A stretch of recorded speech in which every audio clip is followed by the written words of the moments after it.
Ya.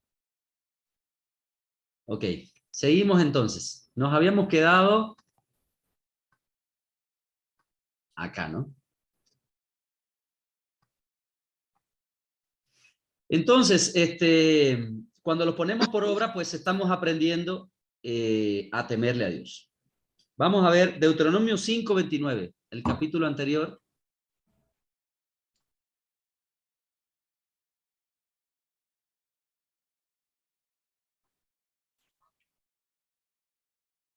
¿Quién diera que tuviesen tal corazón, que me temiesen y guardasen todos los días todos mis mandamientos, para que a ellos y a sus hijos les fuese bien para siempre? Ok, entonces ahí está una vez más, en esta ocasión, de la misma boca de Dios. Dice, si me temiesen de verdad y guardasen mis mandamientos, dice, les va a ir bien para siempre. Ok, vamos a ver. Luego está un poco en chino, ¿no? Sí. Guardasen todos los días todos mis mandamientos. Es difícil, ¿no? Sí, se lee fácil, pero es difícil de hacer. Por eso es que tenemos nosotros que apoyarnos en Dios, porque separados de Él, dijo Cristo, separados de mí, nada podéis hacer. De hecho, bueno, todos los mandamientos de Dios se desprenden de el gran mandamiento y el segundo gran mandamiento, que es amar a Dios con todo nuestro corazón, con toda nuestra mente, con toda la fuerza de nuestro ser, y a nuestro prójimo como nosotros mismos. O sea, el que ama guarda la ley, guarda la palabra. Entonces, el problema es si de verdad amamos a Dios. Cuando amamos a Dios, los mandamientos no son gravosos, no son una carga, no son un peso, no es, y ahora tengo que hacer esto, no. Cuando uno está amando, cuando uno está enamorado, vamos a suponer en la pareja, a uno no le pesa hacer nada. Cuando uno ama a su hijo, no le pesa hacer nada por su hijo. Y así sucesivamente. El amor es el motor impulsor. Si guardamos los mandamientos solo por el temor al castigo, pues estamos muy mal. Si guardamos los mandamientos por amor a Dios, como una expresión del amor a Dios, pues nos va a ser fácil, nos va a ser deleitoso y va a haber entonces bendición por eso. Bien. Filipenses 2:12. Este está fuerte aquí. Filipenses 2:12 está fuerte y polémico también.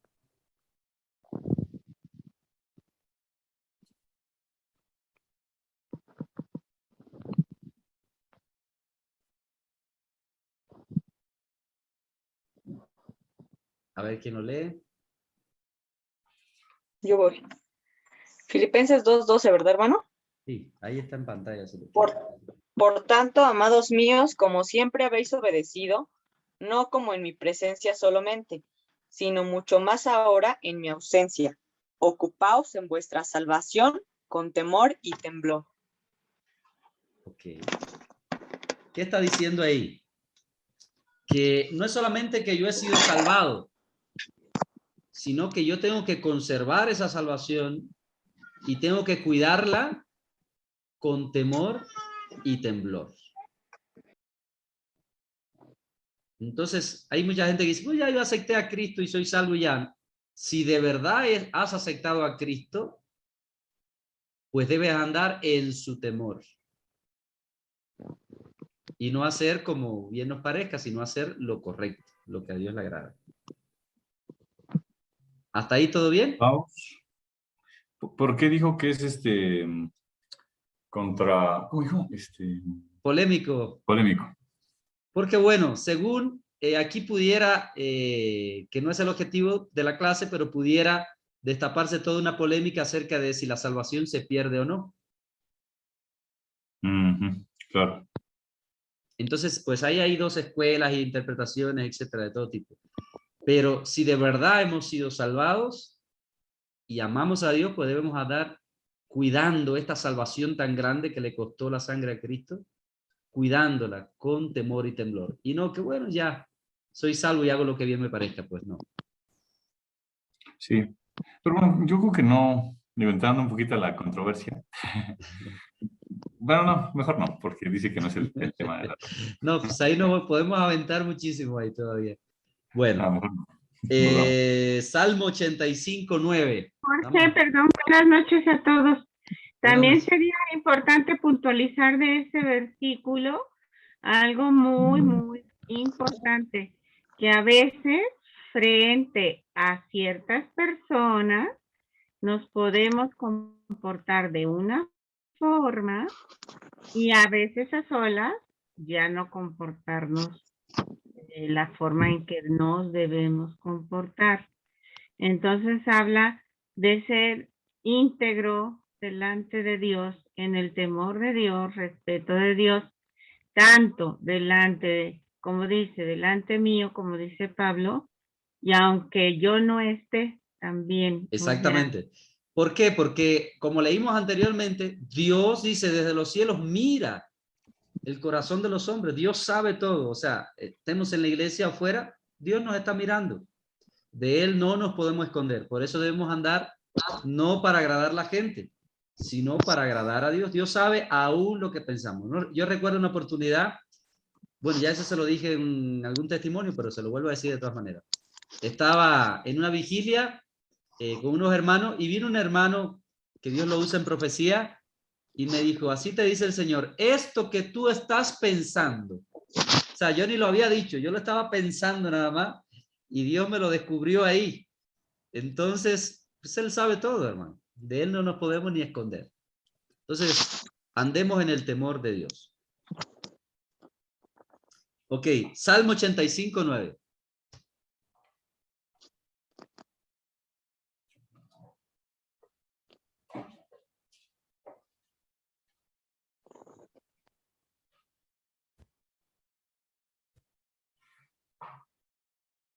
A ver, ¿quién lo lee? Alguien más que lo lea. Gaby, sí. Sí, bueno, es que me voy a leer lo de aquí porque no sé, tengo dudas si esto mismo dice, está en la Biblia, porque he tratado de buscar varios, pero no sé, a lo mejor porque no sé manejarla bien, pero voy Ok. a Hay leer. varias versiones de la Biblia, pero bueno, perdón, pastor. Sí, sí, sí. Hay veces que la tenemos descargada una versión que dice lo mismo, pero con otras palabras. Así que bueno, puedes leer la que tengo aquí en pantalla. Ok, ¿en dónde me dijo, perdón? Es Salmo 85, ¿sí? 85:9. El 9. Ah, ciertamente cercana está su salvación a los que le temen, para que habite la gloria en nuestra tierra. Ok. Dice que la salvación de Dios, o sea, la intervención de Dios, la respuesta de Dios, lo que Dios va a hacer en tu vida está cercano, pero hay una condición. Hay que temerle a Dios. Cercana está su ayuda, su socorro, su auxilio, pero tenemos que ser temerosos de Dios.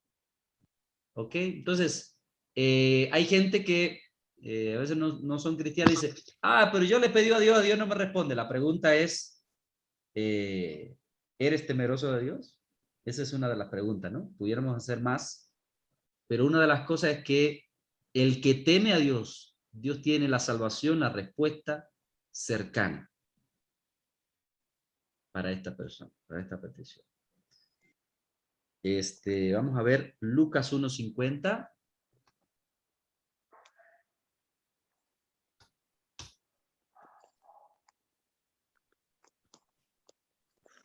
Lucas 1:50. Dice, y su misericordia es de generación en generación a los que le temen. Ok. ¿Cuál es el beneficio ahí? La misericordia que tiene Dios para con nosotros. Ajá, Pasa de pero generación en generación. de Es de generación en generación en generación. generación quiere decir que a causa de tu temerle a Dios se beneficia a quiénes? Nuestras Toda tu generaciones. Tus descendencia. hijos, tu descendencia se va a beneficiar de tu temerle a Dios también. O sea, Dios tendrá misericordia no solamente de ti, sino también de tus hijos.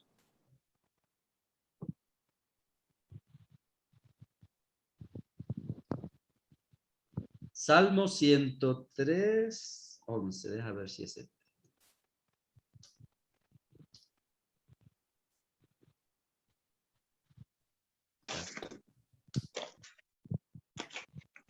103, déjame ver el 11.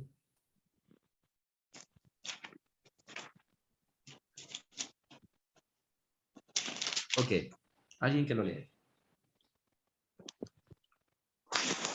Porque como la altura de los cielos sobre la tierra, engrandeció su misericordia sobre los que le temen.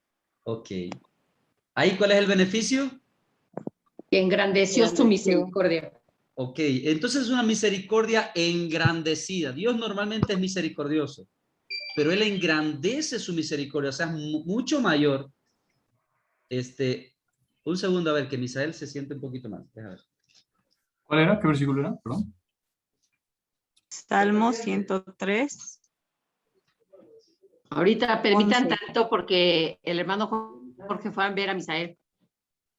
Sí, solamente que Eric es Salmo 103, versículo 11. Gracias, Vicky.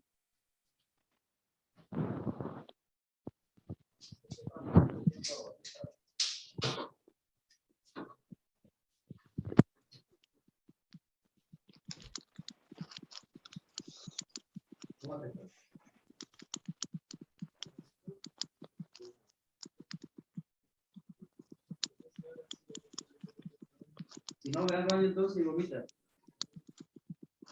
¿Sí? Y después te tomas.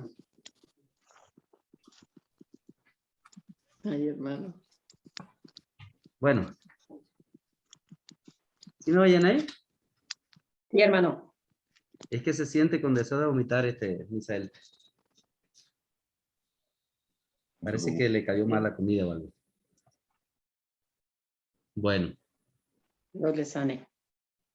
¿Dónde nos quedamos? Que engrandecida Engrandeció es su misericordia sobre los que le temen. Ok. ¿Qué es misericordia? Aquí vamos a un concepto, a ver, un momentico. Perdón. Misericordia. Perdón, a ver. ¿Qué Como será misericordia? Su Compasión. bendición. Bueno, algunos Piedad. conceptos. A ver, Dora Luz. Piedad, tener piedad. Piedad, ok, muy bien. Bien, imagínense que alguien se merece cierto castigo porque de verdad que ha hecho algo malo.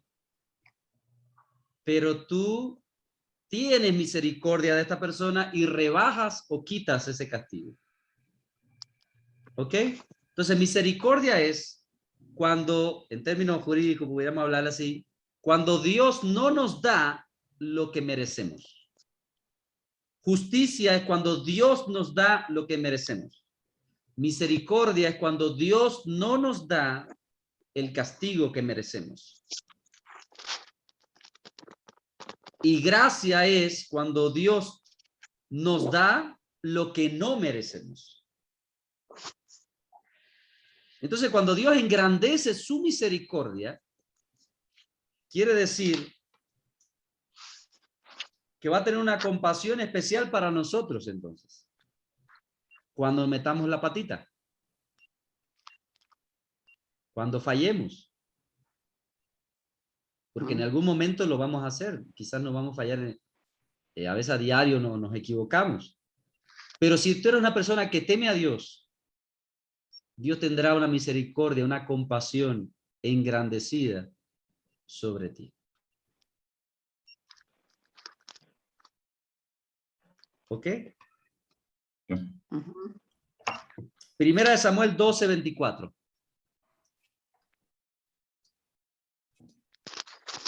Es un paquete enorme, hermano, de bendiciones por temerle a Dios. Ajá.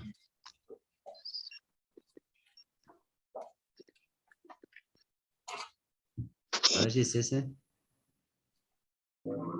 Sí.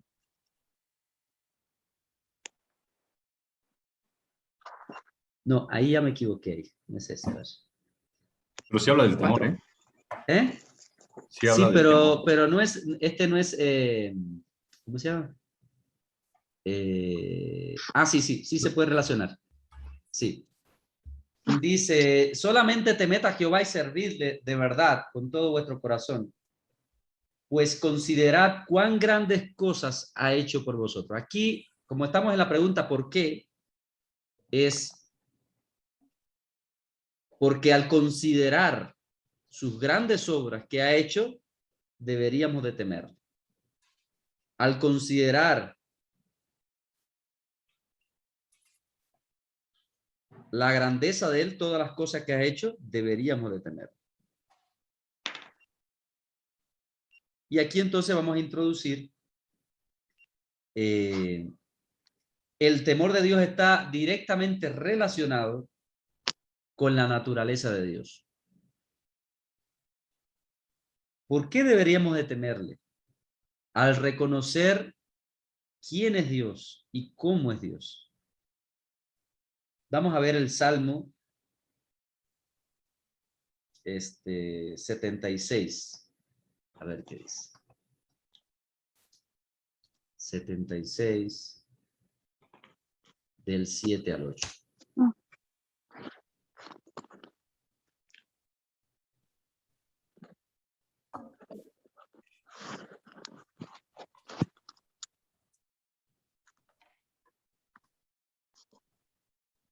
A ver. 76 del 7 al 8.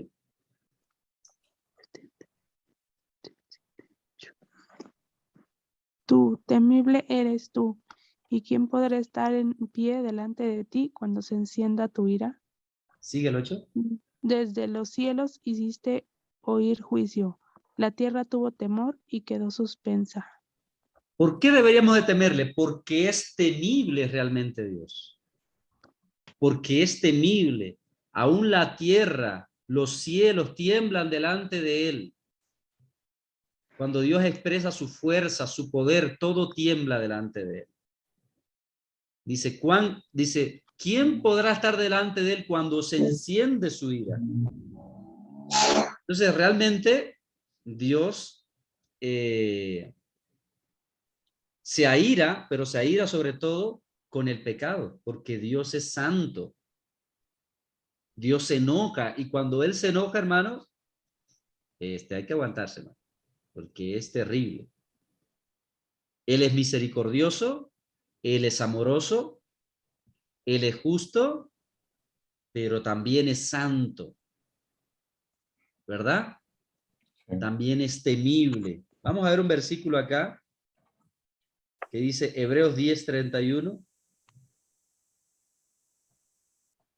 Entonces, ahorita, por ejemplo, el virus es ira de Dios. Ahí hay dos cosas. Dice la Biblia, todo lo que el hombre sembrare, eso mismo, ¿qué dice la Biblia? Cosechará. Todo lo que está pasando en el mundo es consecuencia directa o indirecta del pecado. Y el hombre desde el principio, desde que se apartó de Dios, que fue expulsado del huerto del Edén, pues entró el pecado al mundo, y con el pecado dice que entró la muerte. Y esa muerte pues es expresada a través de diversas formas. Una de ellas es la enfermedad. Entonces, Dios la permite todas estas cosas precisamente como consecuencia del pecado, y espera que la gente reaccionen a esto y se arrepientan del pecado y vuelvan a Dios. La solución de todos los problemas de la humanidad ya Dios la dio en la cruz del Calvario, pero la gente no quiere volverse a Dios. Y entonces, como consecuencia, pues sufren el estar alejados de Dios. Les toca todas estas cosas. Entonces, estamos en un mundo imperfecto, con la tierra maldecida, con enfermedades sueltas, convulso. Todo esto un día va a cambiar cuando Dios intervenga al final de los tiempos, donde renovará todas las cosas. Y hasta ahora, hasta que llegue ese punto, la gente tiene que volverse a Dios y poner su esperanza en Dios para poder ser salvos. Entonces, como por ejemplo, también en China, en 3 días llovió lo de todo un año. Y ajá, se inundó incluso edificios hasta el 3er piso. ajá. Entonces son cosas que dices, ¿cómo va a ser? No, es terrible Pero todo no. esto. Siempre hay Sí. que analizar, cada vez que hay estas catástrofes, generalmente no son al azar. Siempre analizas los lugares donde ocurren esto Y generalmente esos lugares están entregados al pecado de una forma horrible. Y luego es de Wuhan, de donde salió el coronavirus, según dicen muchos, ¿no? También. Ahí es donde sucedió. Yo pudiera especular sobre muchas cosas, ¿no? Pues no soy Dios. Hay cosas Sí. que sí son juicios de Dios y hay otras que son consecuencia directa del pecado, directa o indirecta. Pero sí está escrito que todas estas cosas iban a venir. Lo que sí yo sé que son directamente juicios de Dios son los que vienen a partir de Apocalipsis 6 en adelante. Y ahí sí vienen, está escrito como juicios de Dios, como tal. Pero estos que están ocurriendo ahora pudieran ser juicios de Dios o pudieran ser consecuencias del pecado. ¿Ok? Bien, entonces, primero, entonces tenemos que temerle a Dios porque Dios es temible, porque Dios es amor, pero es justo y es santo. Amén. Y entonces Él se enoja y se aira contra el pecado del ser humano. Cuando alguien peca, pues Dios es tolerante. Dice la Biblia que Dios es paciente, esperando que la persona se arrepiente e inmediatamente no castiga a esa persona. Pero si la persona persiste en el pecado y sigue aumentando el pecado y cruza cierta línea que es el límite que Dios tiene establecido, pues ahí sí viene entonces un juicio de parte de Dios sobre esa persona, sobre esa familia o sobre esa nación. Así es el proceder según la Biblia. Por ejemplo, no sé si recuerdan Sodoma y Gomorra. Dice la Biblia que cuando Dios fue a castigar a esa ciudad, dijo, el clamor contra esta ciudad ha llegado a mi presencia. Y ellos estaban cometiendo pecado hace rato, pero Dios no lo había castigado. Pero ya llegó un momento en que la gente clamaba en contra, se quejaba en contra de esa ciudad, era mucho. Y Dios entonces derramó un juicio sobre ese lugar. La tierra de Canaán, por ejemplo, que es el lugar donde Dios le dio a los israelitas. En el libro de Génesis, Dios le da una profecía a Abraham y le dice que la descendencia de Abraham va a heredar la tierra de Canaán, que es la tierra esa de Palestina ahora, donde está toda esa parte. Pero que todavía no se lo daba porque aún no ha llegado al colmo el pecado de aquella gente. Entonces, Dios le dio la tierra a aquella gente, o se la quitó, mejor dicho, en parte, como juicio por el pecado de la gente que vivía en ellos. O sea, parte de las costumbres de los cananeos era que ellos ofrecían sus hijos en sacrificio a los dioses que ellos adoraban. Y llegó al colmo, cierto límite, y Dios, como parte del juicio, les quitó esa tierra y se las dio a los israelitas. Y así sucesivamente. Ok, entonces, vamos a ver entonces Hebreos 10:31.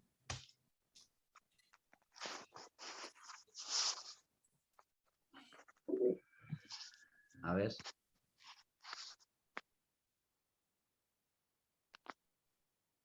¿Quién dice yo? A ver, voy a leer yo desde el 28. Desde el versículo 28 dice, el que viola la ley de Moisés por el testimonio de 2 o 3 testigos, muere irremisiblemente.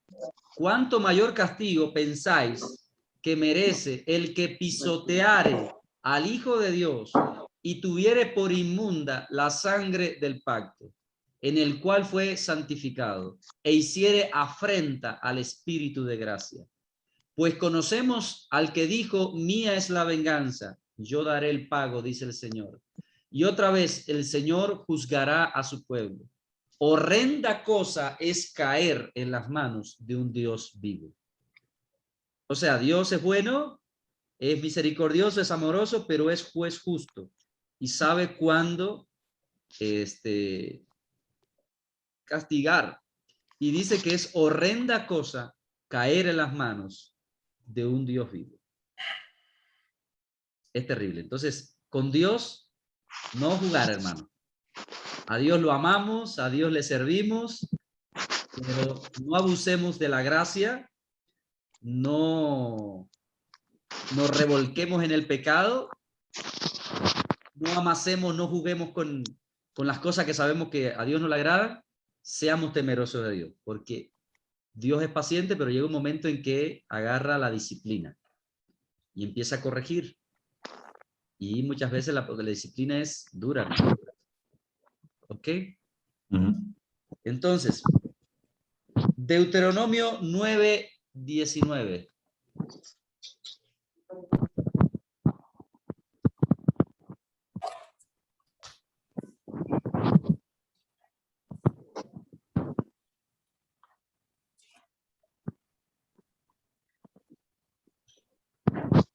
Nueve 19. Amén. Porque temí a causa del furor y de la ira con que Jehová estaba enojado contra vosotros para destruiros. Pero Jehová me escuchó aún esta vez. Ok, les cuento más o menos lo que pasó ahí.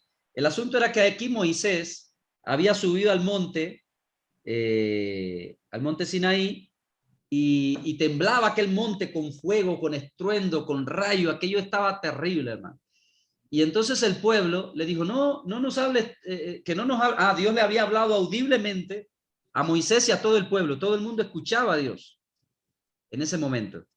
Y era tan terrible la voz de Dios, tan temible, tan estridente, tan atemorizante, que le dijeron a Moisés, no, Moisés, que no nos hable Dios, que te hable Dios a ti y tú nos hables a nosotros. No sea que al escuchar su voz nos vayamos a morir.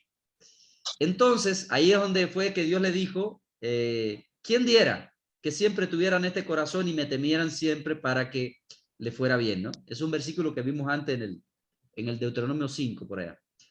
Pero luego Moisés sube 40 días, 40 noches, está en el monte de Dios ahí arriba, y el pueblo se queda abajo, y luego que ven que Moisés tarda varios días, una semana, 2 semanas, 3 semanas, un mes, no pasa nada, no viene Moisés, y entonces le dicen a Aarón, haznos dioses y regresémonos.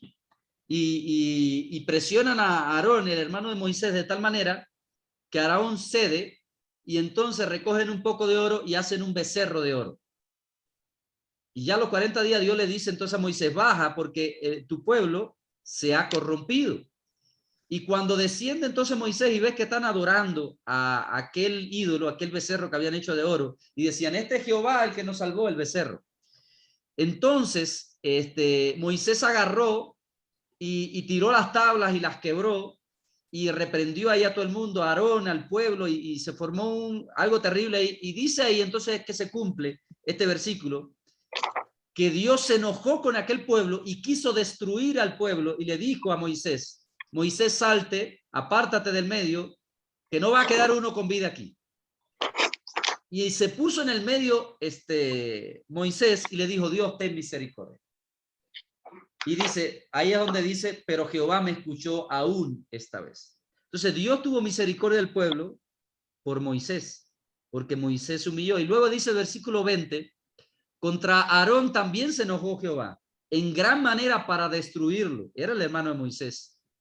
Y yo te voy a destruir también, Aarón. Dice, pero oré por Aarón en aquel entonces y Dios le escuchó también. Entonces, misericordioso es Dios. Dios a ira se enoja contra el pecado, pero también se compadece. Y menos mal que hubo alguien que intercediera. El valor de la oración, el valor de Moisés, que sí temía a Dios. Entonces Dios lo escuchó porque él sí era temeroso de Dios y amaba a Dios. Pero debemos de temerle porque cuando Dios se enoja y se aira, hermano, pues es temible, es terrible, hermano. Horrenda cosa es caer en las manos de un Dios vivo. ¿Ok? Bueno. Estaba leyendo, pastor, este capítulo, y creo que ya lo habíamos conversado una vez, pero ya se me ha olvidado y ahorita ya lo recordé, que estuvo orando en el monte 40 días y 40 noches. Ajá. En ayuno, sin comer pan ni beber agua. Ajá. Y fue entonces que Jehová le dio las 2 tablas de piedra escritas con el dedo de Dios, con los mandamientos, ¿no? Ajá. Y fue después, ya cuando él baja, que nuevamente, ante la ira de Dios que estaba por destruir al pueblo y potencialmente a su hermano, vuelve a a orar subir 40 días y y 40 40 noches. En noches de total nuevo, fueron 40, digo 80, perdón, 80 días, ¿sí? días y 80 noches y 40 más para salvar al pueblo que Dios estaba, porque inclusive menciona ahí que Jehová le ofrece, ¿no? Que, que casi sustituir al pueblo, ¿no? Sí, le dice, yo voy a levantar otra nación de ti, yo lo hago. O sea, Dios le está diciendo, yo de ti, de tu descendencia saco otra gente. Pero Exacto. Moisés se puso como un varón de Dios y le dijo, Dios, ten compasión de ellos y por tu gran nombre, Señor. No sea que digan entonces la gente, las naciones, porque no pudiste con este pueblo, porque no pudiste introducirlo a la tierra de Canaán, lo sacaste de Egipto y lo destruiste. Entonces, ¿qué será de tu gran nombre, Señor? O sea, estaba defendiendo aún la reputación de Dios. Y Dios lo Cierto. escuchó. Dios lo escuchó. Tremendo Moisés, ¿no? Gracias a Dios por Sí, Moisés. Entonces, la fíjese verdad que sí. el valor de la intercesión. Hay veces que hay gente que fallan, pero nuestra oración puede contribuir, puede ayudar. A ver, Pilar, ¿ibas a decir algo? ¿No? Bueno, ya. Nuestra oración y también nuestra entrega a Dios, que también, así como, bueno, vemos en Moisés, que cuál fue su entrega, que hasta ayunó, y no nada más oró, sino que ayunó, y eso es muy tremendo, porque no cualquiera ayuna. Si hay Sí. veces que uno no puede ayunar ni un día, una vigilia, un día, es difícil, imagínense 80 días. Pues es un Es milagro que Moisés era sobrenatural, un ¿no? hombre, o sea, tenía el Era un espíritu hombre de lleno, ¿no? Dios, sí, Sí, sí, sí. No, y claro, en la pero presencia de Dios, realmente cuando está la presencia de Dios, pues no hace falta más nada. Dios era poderoso para sostenerlo. Imagínense que al pueblo lo sostuvo 40 años, no 40 días, 40 años. A puro maná. Y todos los días le daba maná, en ocasiones les dio carne, etcétera. También el pueblo llevaba su ganado y eso también, ¿no? Y no era que no tuvieran nada de carne, que eran también tercos, ¿no? Y protestones, porque llevaban su ganado también de Pero Egipto y aún otras cosas. ni su calzado ni sus vestidos se les desgastaron, hermano. Exactamente. Y Esos tampoco fuera que fuera desierto así de pura arena. Eran zonas desérticas, pero había su hierbita y sus cosas también como para que comiera el ganado. No. Entonces, pero Dios lo sostuvo 40 años. A Moisés lo sostuvo 40 días sin nada, porque Dios es así Amén. de poderoso. Entonces, Él es temible, hermano. Entonces, ahora, ¿cómo podemos nosotros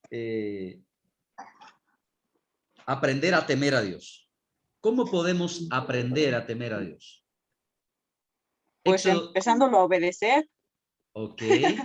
Vamos a ver qué empezándolo a dice. obedecer para presentarnos dignos delante de Él, porque Muy si no, bien. pues no vamos a poder estar con reverencia ante Él. ¿Cómo los vamos a presentar así siempre sucios? Pues hay que tratar de ser mejores, como dice la palabra de Dios, y llegar a la estatura de Cristo cuando ya se acabe nuestra carrera, cuando Dios nos llame, estar dignos delante de Él Ok, y muy tratar de bien. ayunar y de orar para que, aunque los tiempos sean difíciles en el mundo en este momento, pues nosotros seamos luz para otras personas. Muy bien. Ok, vamos a ver entonces qué dice la Biblia sobre esto, cómo podemos aprender a temer a Dios. Entonces, una de las primeras cosas tiene que ver con lo que dijo Viridiana y con algo que estuve mencionando antes. Cuando entendemos quién es Dios, cuando realmente empezamos a conocer más a Dios, empezamos a amarlo y a temerle más. La gente piensa que porque ahorita pueden hacer cualquier cosa y aparentemente no le pasa nada, van a seguir impunes o infragantes. No, Dios es tolerante, pero en su momento, pues, derrama su juicio también. También, Éxodo, a ver, sí. perdón por interrumpir, que, o sea, también, por ejemplo, lo que hace David, ¿no? O sea, a pesar de que era, pues, prácticamente el hijo pródigo, ¿no? O sea, lo seleccionó desde que era un pastorcito y para que fuera, el rey de Israel y lo bendijo muchísimo. Sí, cuando David peca, y reitera el pecado y digamos, va haciendo todavía más grande la bola de nieve, sí, ante tal, digamos, falla, pues él se arrepiente, ¿no? Por el temor que tiene de Dios y escribe el Salmo, ¿no? Ajá. Que no me acuerdo cuál es el Salmo, pero hay un 51. Salmo. ¿Eh? 51. Salmo 51. Salmo 51. Y yo creo que, pues, o sea, hasta cierto punto también lo escribe, o sea, sí, porque obviamente amaba mucho a Dios y tenía una relación extraordinaria con él, al punto de que, pues, no le importaba que aún se hiciera más vil, ¿no? Como mencionaban en algunos versículos, sino que, pues, eso a él realmente no le importaba. Lo que a él le importaba era la relación que pudiese tener con Dios, y cuando se desvía del camino y cuando se da cuenta, o igual sí se dio cuenta desde un inicio, pero pues aún así lo hizo, y pues sí cae arrepentido, ¿no? Y pidiendo el perdón de Dios, yo creo que también a causa del temor que le tenía, ¿no? Ok. Sí, ahí fíjese interesante el caso de David, aunque David amaba a Dios y es temeroso de Dios. El pecado tiene una cualidad, es capaz de engañar a las personas. Endurece el corazón, ciega los ojos y te hace pensar que todo está bien. Te vuelve insensible. Entonces es una de las características del pecado. Entonces por eso no nos podemos descuidar y tener una relación diaria con Dios. Porque nadie se cae en el pecado y se revuelca así de la noche a la mañana. Es un pequeño descuido que te lleva a otro y a otro y a otro. Por eso es que hay que perseverar en la palabra de Dios día a día, en la oración día a día. Lo necesitamos. Estamos diseñados para tener esa relación con Dios. Vamos a ver Éxodo 14:31. Fíjate cómo 31. A ver si es el 31.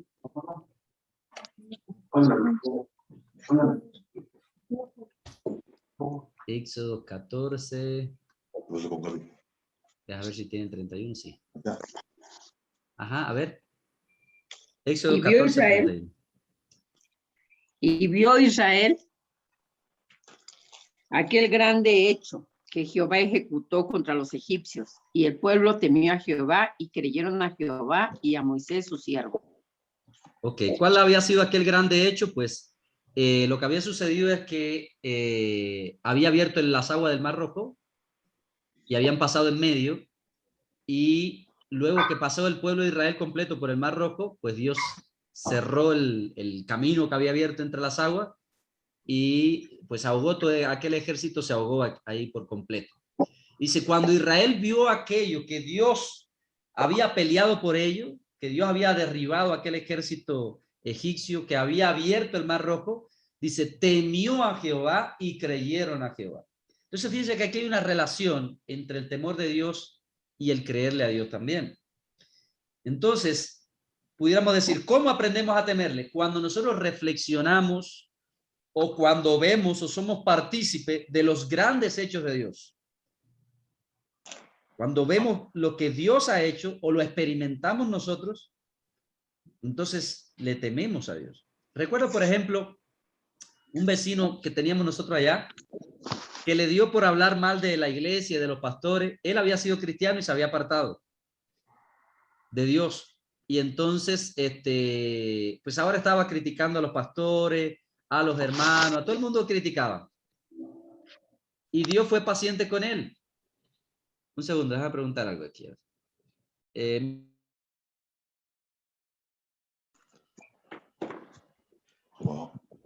que está cuidando a Misa. Y se sentía mal Misa.